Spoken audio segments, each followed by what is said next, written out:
Welcome back. This time I am again with Luciana Minassian. She's an attorney in international humanitarian law, and I wanted to discuss some issues that were not addressed in our previous conversation.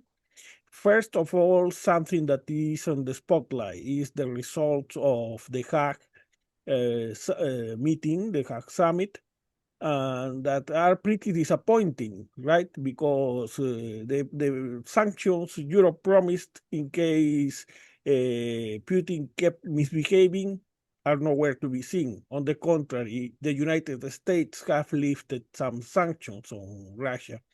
And that 5% is not backed by clear guidelines that make credible that the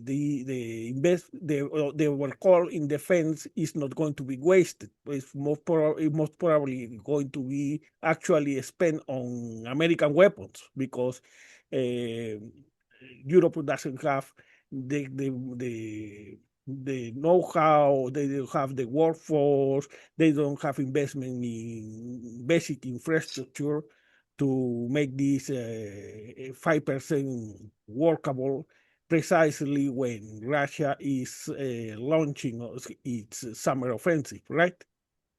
Right, exactly. So, yeah, even though we can say that Europe has backed a lot since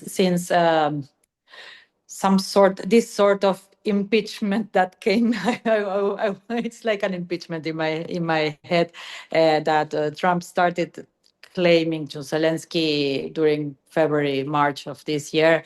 It's been important to see how everyone is placed and which position everyone is taking, which look everyone is taking. But yeah, okay, indeed, is a fact that they need.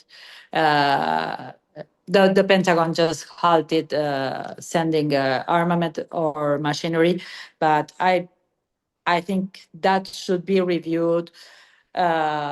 And really, it's important to also state that Europe probably will not leave Ukraine alone because they could be one day they could be at the doorsteps of Poland or any other neighboring country, let's say Romania or any other country. In that sense, at least in the local way, I really want to point out that ever since the meeting with Trump and J.D. Vance and Zelensky in March, there have been many reactions in that sense from European, at least from European ambassadors. I can tell from my experience in Argentina that I have been witnessing, like really trying to state and point out the amount of effort and money that European Union had put on this endeavor, if we want to call it like that. Uh, and sometimes it's a little difficult to see where people is based. For instance, I have a chief professor who says that NATO is in the middle of this. While you may have any other positions that said NATO has not even started to show up in this conflict. But Uh, that's the problem. yeah, The prestige of NATO is practically zero right now, as yeah, Prime Minister Ishiba said about a month ago in Japan, because it would be laughable if it were not so tragic. So they are still clinging to Trump's wagon. They are still waiting for Trump, and Trump has this is the second time he has diverted war material for Ukraine. This is not you're even right. war material approved by his administration. It's a war material approved by the previous administration. So Exactly. he doesn't care at all about that material had been earmarked. And you see, he has even lifted some sanctions on Russia. So it's not to mention how convenient it was, the ambush. Precisely in February, the ambush Zelensky suffered, and that coincidentally, what happened before the Russian offensive on Kursk, Yeah. and because Trump used that excuse to suspend intelligence, that is practically what allows Zelensky's artillery to catch up with the Russians that outnumber them. So, Yeah. what does it have to happen for Europe to understand that they cannot rely on Trump? I think they already understand that they cannot rely on Trump. There's also this thing that I believe we have been discussing before amidst the Israeli, Iranian, Mhm. USA, and proxies conflict. That is the fact that President Trump may be pursuing some sort of Nobel Prize and he wants to be seen like a peace mediator. So, in that sense, he might have some approach that he wants everyone to have a peace agreement, whether this conflict, whether the Israeli conflict. And then his behavior or his mind changes and he goes into a different direction. I don't feel like I feel like Ukraine will never be left alone because it's a compromise of the European Union. I really feel it by following up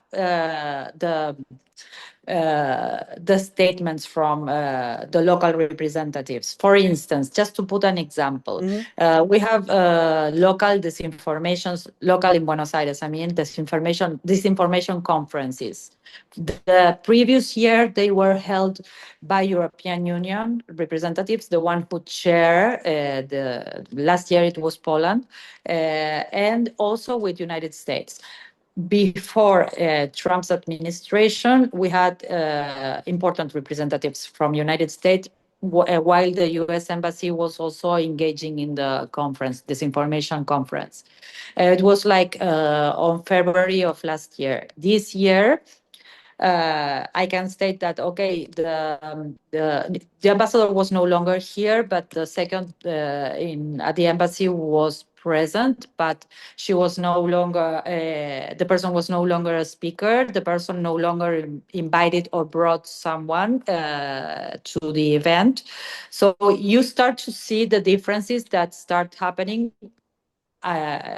while you see the different administrations taking place.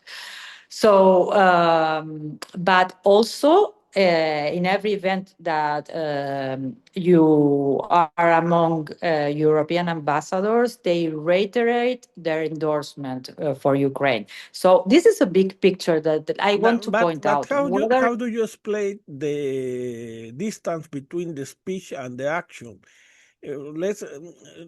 Europe promised sanctions if Putin abandoned peace talks. Putin abandoned peace talks, and the sanctions are nowhere to be seen. You say, well, this Orban and Serbia.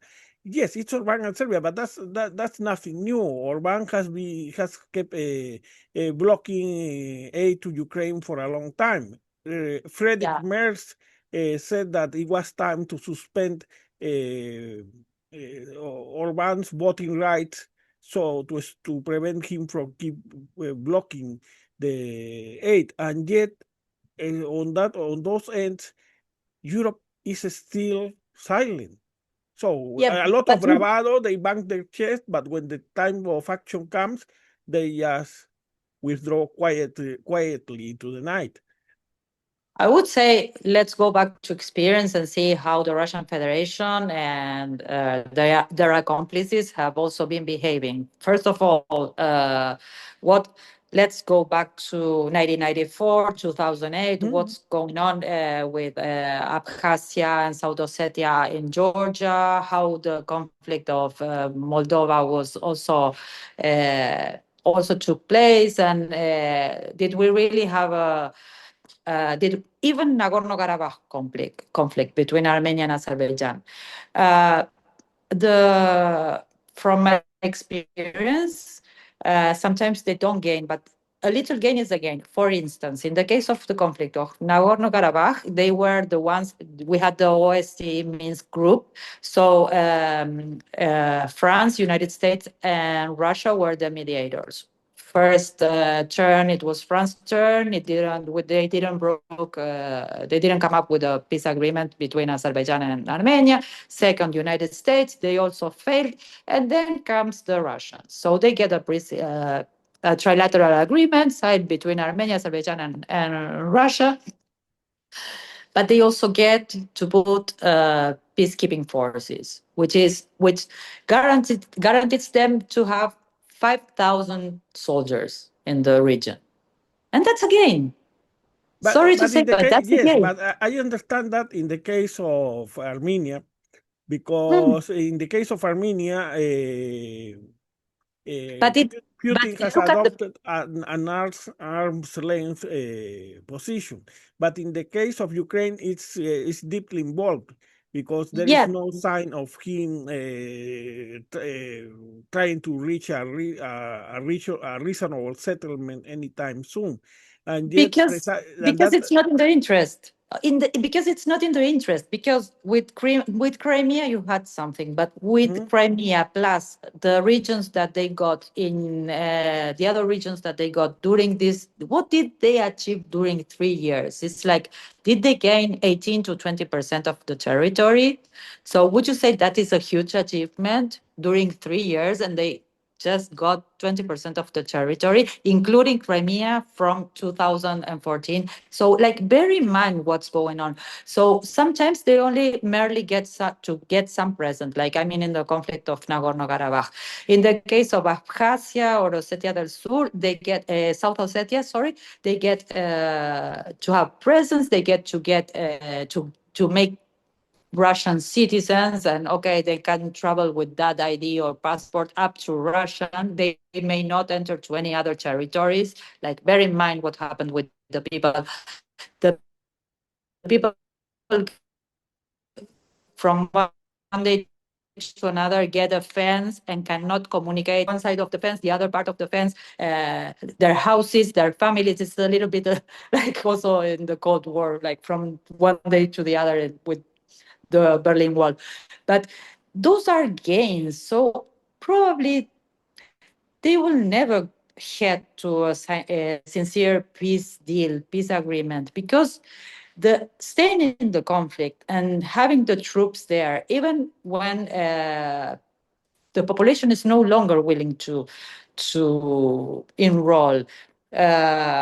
I really want to point out the case is the only accountability that the Russian Federation is pursuing is the people who are deserting, who are becoming rebels, who are running away from the country. In Argentina, we have a lot of Russian community ever since the war broke out. Yeah, So it's important to Putin take a look at has resisted a mandatory draft in the population, so practically that's why he had to resort to prisoners or North Korean troops. Yeah. But and yet there is a point. What does it has to happen again? That's my question, because as you have been mentioned, you have the case of Georgia 2008, Budapest 1994, the Minsk agreements in 2014, and still Trump is not even offering declarative guarantees. He's offering nothing. And for those who believe, I know, but after the mineral deal, the United States is going to be committed. Trump is canceling earmark weapons. So what does it have to happen for Europe to realize what MERS or has already realized, that at least for this administration, Europe cannot trust the United States? And if that's so, why they are not taking this overhaul of procurement more seriously? I'm not thinking only about Ukraine, but I'm thinking about all the slow processes that those countries are pursuing in order to try to enter the European community, which takes every country that aims to enter into the European Union. First of all, you have an 18-pager thing that even your bloc has to be in the rules that the European, like little details, like it takes more than 10 years for a country to become part of the European Union. And those countries that are also, that were also under Russian invasion, some of them were, of course, all of them were SSR, former SSRs also. And they are still hanging between trying to move to the West and trying to be part of the West, and this thing, this pressure from the other side, and trying to hold them in order not to lose them. But okay, now that you mentioned that Georgia itself wanted to be part of the European Union, but now that is under Putin's yoke, that's nowhere to be seen, and it's very difficult to reverse. Yeah, and there are many things that also would be different. It would be difficult for a community. For instance, bear in mind little details like churches and the religions of those countries. Like, bear in mind, for instance, the gay community. I remember once preparing some papers for South Ossetia and Abkhazia, and in the middle of documentary that I was watching,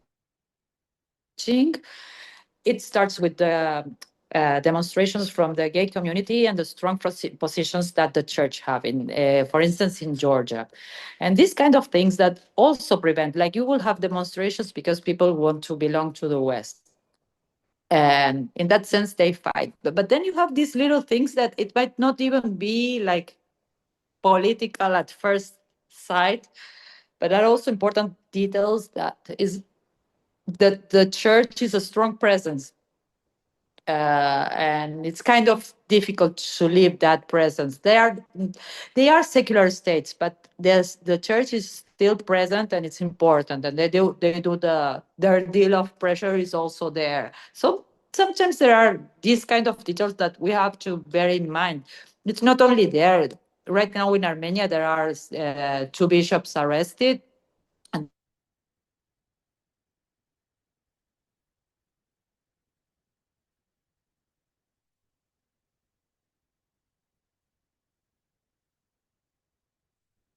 are the case is becoming a disaster because whether to buying armaments where they are, like I don't even want to add the situation that is going on because I really don't have. Okay, I might know a little bit about indictments, but not much more because it's been like 3-4 days that they have been arrested. So we have this sort of situation in that. It could be South Caucasus or something in the region. Like when you want to be a Westerner, but then, okay, you have to pay a price for that.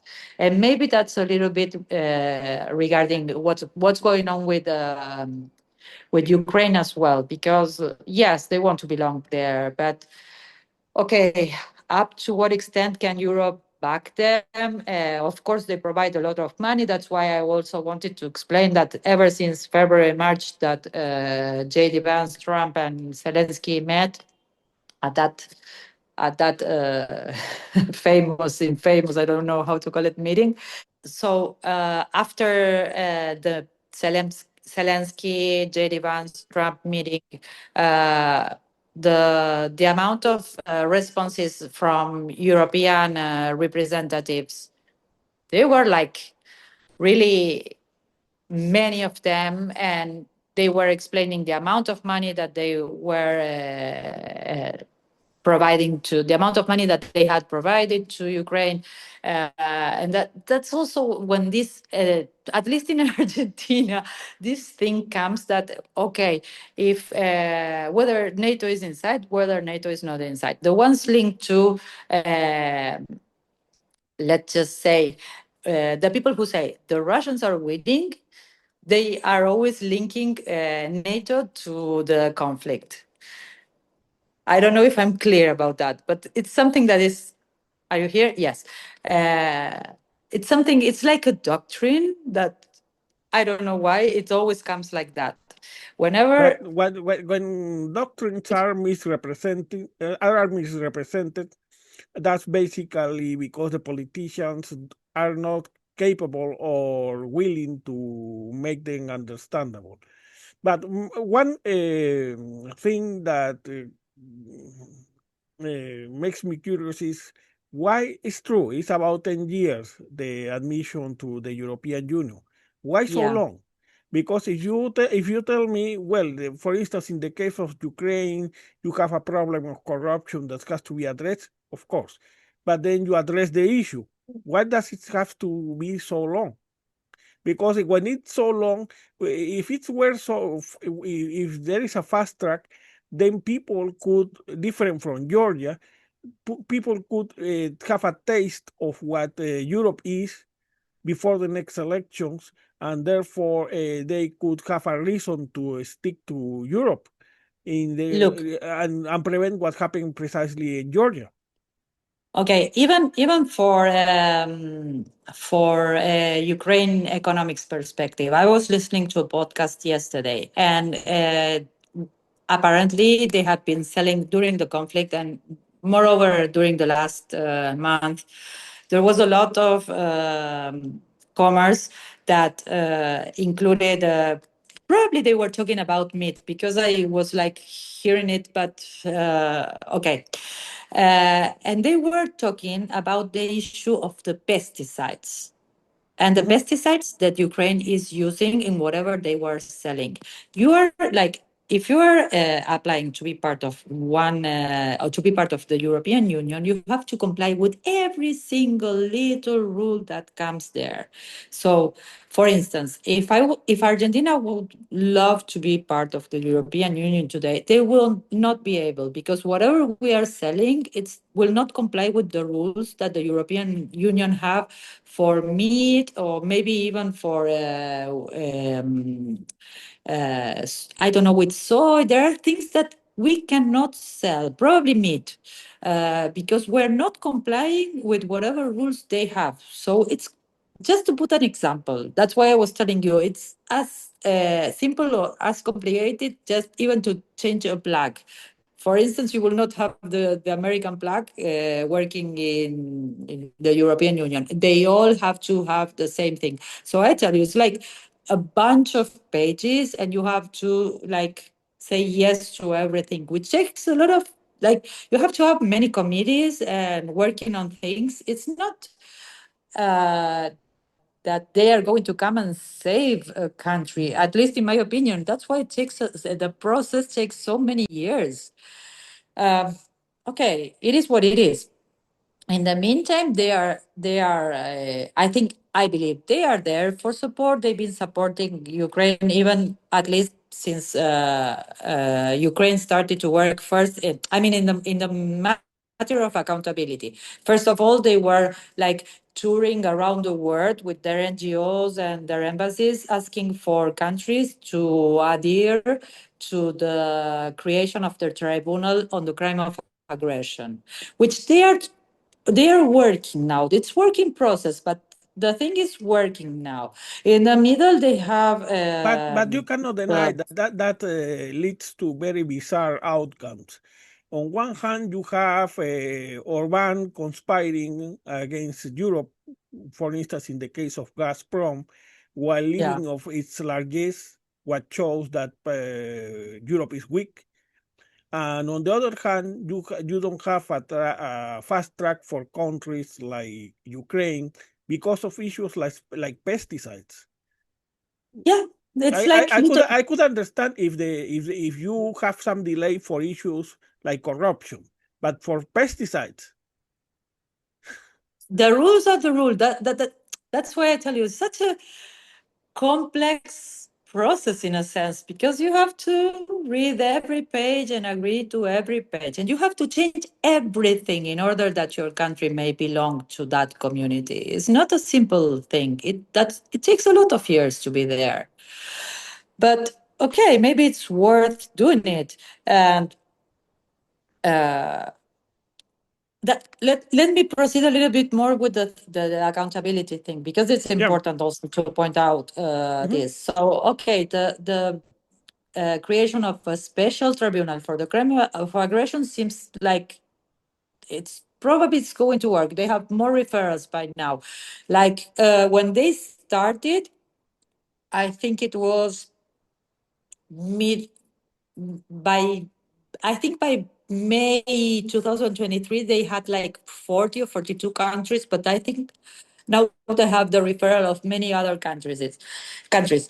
Then we have the indictment against Putin and Maria Lebova-Belova on the case of the forcibly disappeared children, and not only children, because many of them are like grown-ups that they are taken to military camps. In this sense, I have to rely totally to all the work done by the humanitarian lab of the Yale University. The head of the investigation is Nathaniel Raymond, which is another thing that has been cut. Apparently, Trump's administration cut the budget. It is about $8 million. And due to the fact that this is such a grave crime, apparently they are going to be working at least for the following 3 months. They are going to systemize or digitalize, I don't know how to call it, all the information, which is probably going to be under Europol, probably, because they don't want to lose this information, which has been a very extensive work. For instance, just to explain it, the process was that they were taking the official list. It was about 19,000, 2,000 children, or a little bit more grown-ups. That's why I tell you that they are also taken to military places. And there were about 40 camps in the Russia Federation, started from the borders near Ukraine up to the Pacific Sea. Later on, the humanitarian lab also pointed out in another report the complicity of Belarus, the complicity of Lukashenko, because they were also having these transit camps, which were inside Belarus. So it does mean that the children were not definitely settled in Belarus, but they were staying there for a while and then taken back to some other place in Russia. They had returned, like, I think they returned like 10 kids.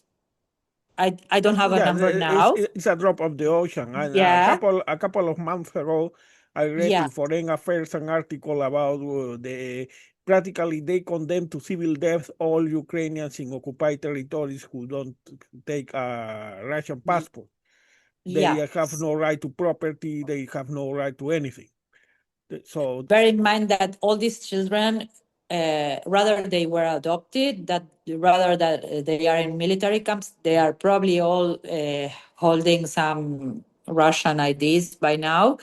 Bear in mind also the fact that they had very little amount of consent, because, for instance, in regions where the attacks were very intensive, some parents at first gave their consent for the children to live, but it was a little amount of children. And after that, the children were just disappearing. So in that sense, again, I reiterate, we have these indictments from the International Court of Justice and the international arrest warrants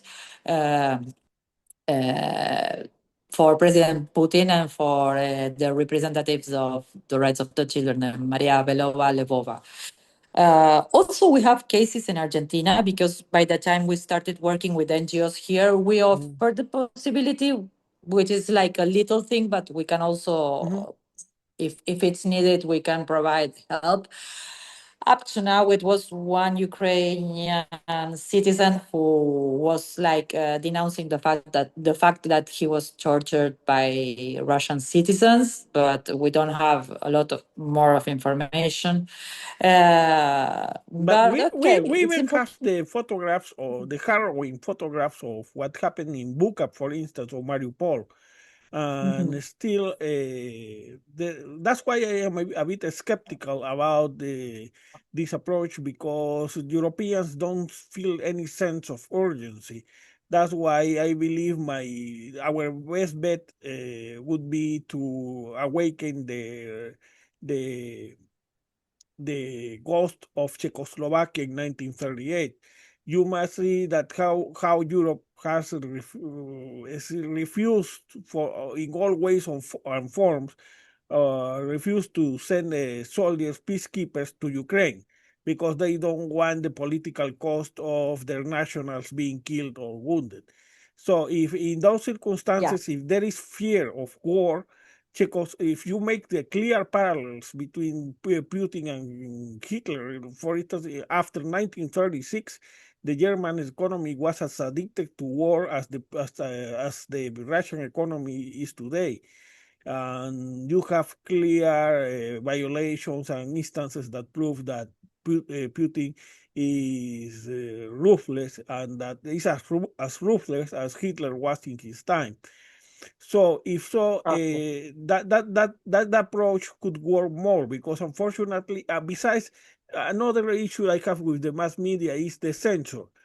I have seen for the photographs of the people executed in the case of Buka, but in the media, no, those images are blurred. So it's much as if the worst that has happened to a Ukrainian after the invasion is that the Russians has thrown them speedballs. Because and that way, how could you make people feel guilty about their own indifference if they don't see the real images of what has happened? So that's why I believe that narrative based on, in the case of Europe, based on the ghost of Czechoslovakia would be more effective. Yet I don't see anybody, despite the fact that the historical parallels are there, I don't see anybody addressing this. They talk about nonsense about where in the case of World War II we have blocks. Who cares about blocks? In the case of World War II, the first block started in 1940, the Axis. So or the world powers are here. And so they get in discussions the people don't care about. And that's how you can explain why the support for Ukraine starts to decline, because they don't see how the Ukraine war affects them. They don't see the humanitarian cost of Putin, because all they see is blue photographs. So why is Europe or anybody or any NGO or whoever doing this job in Europe? No, I was thinking of even though they don't send the forces, like we are pretty aware that they are, for instance, training Ukrainian militias, like in the case of Germany, in the case of the Romanians, and in the case of the Polish. Uh, this is a fact that they are receiving the training. Okay, there's no direct participation. Like I think you and me, we agree that there is no direct participation, which is something that is challenged here. That's why I was telling you the like I really have a chairman who is saying no, NATO is also involved in this and that, but no, this is just Ukraine with some training, but this is just Ukraine. And I think that Europe engages in the middle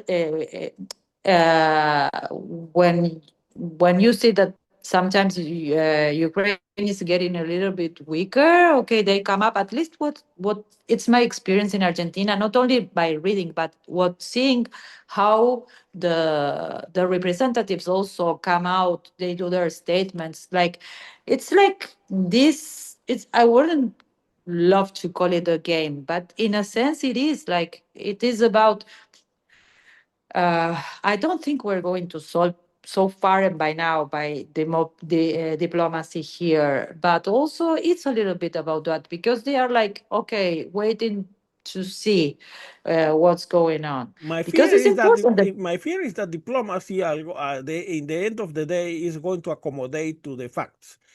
And that because they don't feel any political pressure. That's why I insist so much in the case of the narrative, because what the people say, excuse me, what the people see is the narrative. They don't see the I mean, negotiations. They don't see many consequences in case they don't read the Royal United Service Institute reports or the Institute for the Study of War reports. No, they don't do that. They also see what the media offers them in terms of narrative, and the narrative is wanting.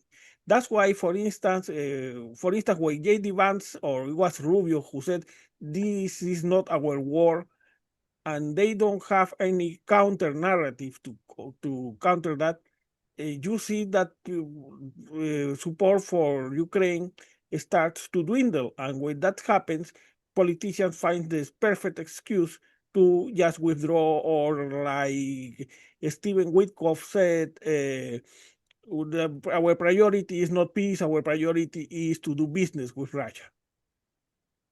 which can also be an important part of the deal, of course. And we have to bear in mind because it's about what is the best benefit of the moment. Maybe it's doing business, maybe it's doing war, of course. But when I tell you that there were training missions from German, from Poland, and from Romania, they are all European community. So European community is there. Uh, I mean, it's not only about I don't think there will be a peace agreement soon, due to the fact that the peace agreement that Ukraine can do, it's a peace agreement that will have consequences for Europe. So this is not like one country with another country doing a peace agreement. This represents so much more, but it's also like in the a little bit like in the case of Israel, Iran, the proxies, and everything. Like, we don't know to what extent someone wants really a peace agreement. We can point out facts that we know. For instance, United States don't want. They don't want to send troops. They don't want to engage their troops into the conflicts, that is for sure. Then they halt the sending of guns, machinery, etc. Like it happened yesterday. They then try to engage in diplomacy and and trying to get to a peace deal. But then you get to this situation that uh, what would be the terms of a peace agreement? Because nobody will agree the Russians to remain with the territory. No one would agree to that peace agreement. Like, let's talk to the terms of No, agreement. Like, but in it's not a 2014, reality. It's not in going to happen. 2014, Ukraine didn't concede defeat either, and yet Russia got to keep Crimea part of the Donbass. I think that's why I tell you, like, it's a day by day. I think here it's a day by day. Like, some and it's like every day there's a different perspective. That's when I tell you, sometimes I don't know if you agree to me, but sometimes you wake up and you see the news and you realize that the Russian Federation is getting weak. Some other days you see the Ukrainians getting weaker. It's like it's step by step this, but I don't see a. You know why I'm not so optimistic? Because you say what are the terms of a reasonable peace will be. The reasonable peace will result of what is happening in the front, in the war. The moment Russia understands that there is a serious effort in Europe to overhaul defense with 10 times the GDP, they will realize they are just fighting a futile war, and they will try to find a peace, and they will make concessions. Until that happens, no, they will keep moving forward because it's an inch, but all prices are high enough. They have even won leverage with over China with North Korea. They are using just practically the poor in Russia. They send them to these meat grinder machines, but nobody that doesn't affect Putin because his support is basically in the cities. So for Putin keep sending Russians to the meat grinder is not that much of a problem. But on the other hand, you see how poor Europe is effort to get serious about defense is, and you see it precisely in this lack of guidelines. This no, so for, Germany practically they should have been following Merz, and instead they are still clinging to Trump. And you see they have in Hague they have signed up for a 5% increase in defense, which is maybe too much or too little, but the matter is that how much of that is going to be wasted. Because just to give you an example, explosives, that's a bottleneck in the case of artillery. So far, after 3 years of war, Europe still depends on the United States and other allies for explosives, TNT, for artillery. In 3 years, they have not been able to at least not to be efficient, at least to be effective, to solve those bottlenecks in artillery production, because it's basically what you need the most is drones and artillery. They have not been able to achieve even that.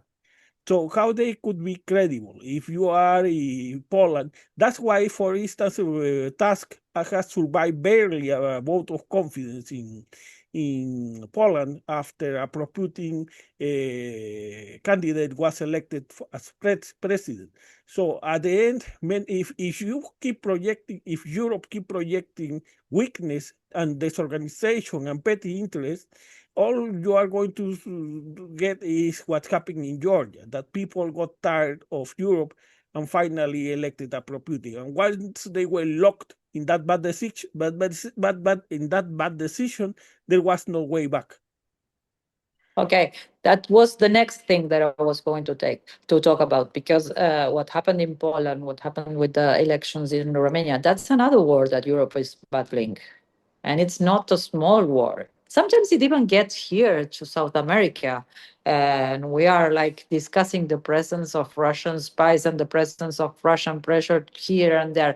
Okay, let's not come here, but it was a real challenge there. It was a real challenge. In the case of Romania, they had to go through the Constitutional Court. They have to dismiss all the first process when they had candidates like Georgescu. Okay, the case of Poland, they didn't get to the same situation. We have, as you were pointing out, we still have Orban, and like Europe is really fighting a battle there. I think it's not a minor thing, and that is also part of a conflict. I don't know if you agree. But people see Europe as a Chiva, is as weak, as uncommitted. Take for instance this. FDR and Stalin reconverted their economies for war in 1 year. After 3 years, the Europe is still stumbling on its own feet, incapable of even solving bottlenecks like explosives, right? Yeah, but also bear in mind, I wanted to just state a little out of detail. When in the Romanian elections, maybe when the first candidate that was ousted then by the Constitutional Court, Georgescu, was still competing, probably part of the people who were voting for him were people could be even from Romanian diaspora who don't want to engage in war, because that's also what's going on inside of these European community countries, that they are also bearing in mind, if they have to have their own troops, up to this extent it was trained troops, but okay, what is going to happen with us? Like, you also have to have a little bit of empathy with all these voters and say, okay, what do we want? Do we want the Russians to be here at the corner at our borders? Do we want to fight against them? Like, that is also something that we don't Well, have in that's what consideration. happened in Georgia. People Exactly. got afraid after Ossetia, especially. Because if Europe is not going to defend us, if Europe is not defending Ukraine after 2014 and now another invasion, despite Budapest, despite Minsk I and Minsk II, then why should we risk ourselves to find ourselves in the middle of death and destruction of Zelensky is? Absolutely. That's why I was also thinking this thing that, okay, I was like having this news about the only accountability that Russia is pursuing. It's not a small thing that the fact that people are leaving the Russian Federation or they are not willing to be part of the military forces anymore. It's like people get tired after 3 years of conflict and really giving their lives for this. Uh, But and you also, mean inside Russia? yeah, I mean, inside Russia, it's not a But small thing. inside Russia, it's not that much because I haven't checked lately the polls about Putin's popularity.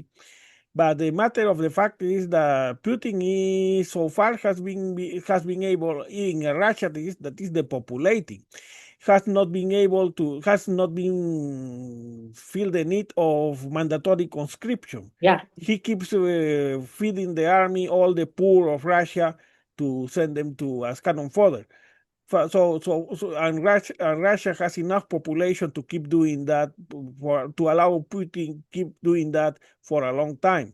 So that's why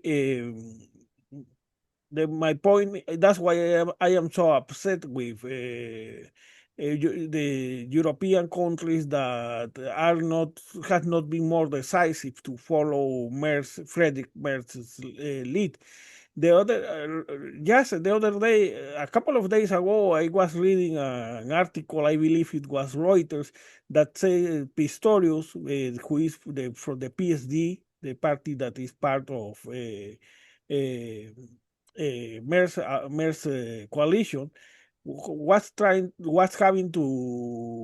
having a quarrel inside his own party because his own party said that it was time to get an accommodation with Putin, which is Olaf Scholz's position, appeasement.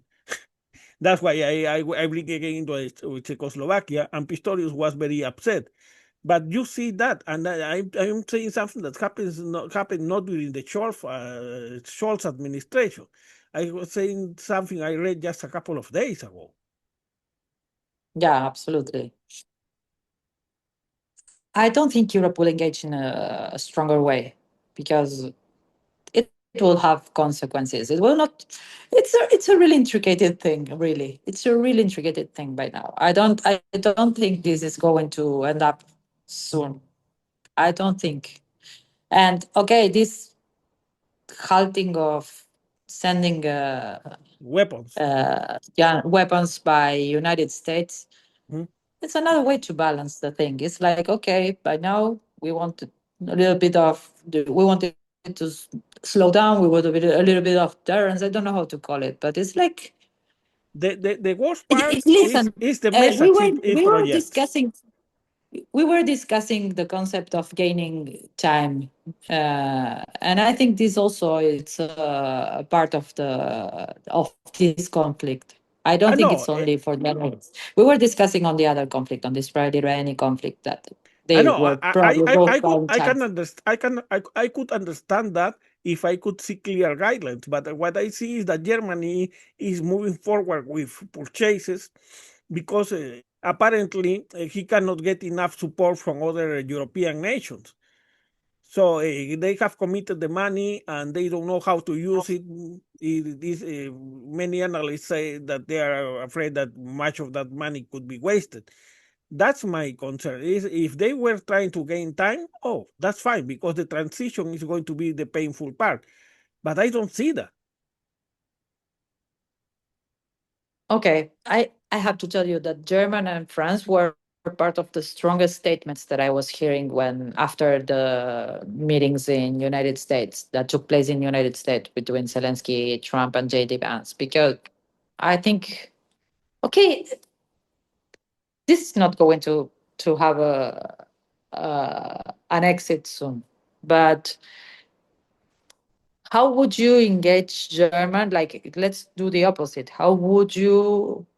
What would be good for German to do in this position that would not bring worse consequences to the conflict now? How would uh, What matters? let's do the other question. What would you say that they should do in But order? that was Olaf Scholz's position. I don't want to Yeah, create the red lines to not escalate. And what happened as a result that was that the conflict escalated. Because the in the conflict case of escalated. Russia, you have to show strength. You have to show decision. If you say that you are going to get in a serious overhaul of your defense to match Russia's capacity to produce war material, you have to do it. But they are still stumbling, hesitating. They cannot even get into agreement to the sanctions they promised a month ago to impose on Russia. That's my concern. I could understand that transition could be hard, everything, but then I would have to see you moving in that direction. Yeah. Okay, that's a question. The things of the sanctions. I was also listening to some speech of the former Minister of Foreign Affairs, the former Minister of Foreign Affairs of Argentina yesterday, and how our country was aligned mostly, we must say, with the United States and Israel, because that's the way that Milei Mm, president mm. is engaging. Even Ukraine was a little left aside, I must say, during the first part of the year, because we follow President Trump's administration decisions. In that sense, Argentina follows that. So what I kept thinking when I left that meeting is the fact that she said, we are aligned in this way. We are aligned with the United States. We are not aligned with Israel. But what do we lose by not engaging with the other side? And maybe that is also part of the question for here. By not doing the amount of business that we could do with the other side, like she had these thoughts when she was finishing. Okay, she's no longer the foreign affairs minister, and now there's another one who is more aligned with the President Milei. Okay, we understand that, but it's important. If you Like a wanted to message. get into an approach with some more reliable, not reliable, just more reliable actor, that would have to be China, because Putin has given enough proof that you cannot trust him. So what sense does it make to waste time in negotiation with a liar you know is not going to respect the treatment, his agreements at all? In the case of China, you at least have some leverage. They need the Western trade to revive their economy. In the case of Russia, no, you don't have any leverage. Now, but then is I have 4 more minutes, so I would like to give those minutes to elaborate on what you were talking about, the humanitarian side of this conflict that has been so neglected by the media. The Ukraine conflict, the Mhm. humanitarian side of the Ukraine conflict. Okay, that's what we have been pushing the most from here, because it's the side that, as you say, is totally neglected. In that sense, we've been doing conferences at University of Buenos Aires, at School of Law, and actively working with the Ukraine Embassy, the Transatlantic Dialogue Center, which is an NGO that like separates different regions from the world. So we have Latin America representatives who come here like twice a year, and they all not only meet with representatives of the scholar academic world, but they also do their visits to representatives of the government. I think there's a lot to do, the amount of war crimes, crimes against humanity, even when they were attacking yeah, it was the electric plant. Energy infrastructure. Yeah, remember? Sorry, cutting No, you in we your have been this. I 3 mean, minutes. I But have to point this out because we have been engaging in all this wide range of crimes ever since we started working with we the have Ukrainians. from Bucha, Mariupol, and endless examples of from the Second Chechen War that Putin is a monster, and you are not going to bring him to justice to pay for his crimes. So shouldn't we at least use this humanitarian side to bring visibility on what is the consequence of providing a win, a victory to this monster could imply, but not the censor approach of the media that try to adulterate the presentation and that therefore produce no sense of urgency, but show the images of what's happening in Bucha and Mariupol and in many other places, right? At least you could get some sense of justice, not in the not in a tribunal, international tribunal court, but at least on the field of public opinion. Yeah, absolutely. Yeah, yeah. Okay, I understand. As a lawyer, I understand that sometimes when we are dealing with that kind of pictures and recordings and everything, it's only we use in legal cases because really it's terrible to see for the civilian population. But okay, this is what's going on, and it is what has been going on ever since there, because the attacks have been, many of the attacks have been on the civilian population. So the wide range of crimes against humanity in that sense, where they attack the civilian population, is huge. Is huge. I mean, they are slowly organizing this because, as I was telling you, like there were different human rights organizations. Also, I didn't mention another one that is also started to come to Argentina, but they are like a wide range of human rights organizations in Ukraine that is well organized, sometimes work under the orbit of the human rights defender which sits in Kiev. And okay, we are at disposal and we try to help in whatever means we can to bring visibility to this.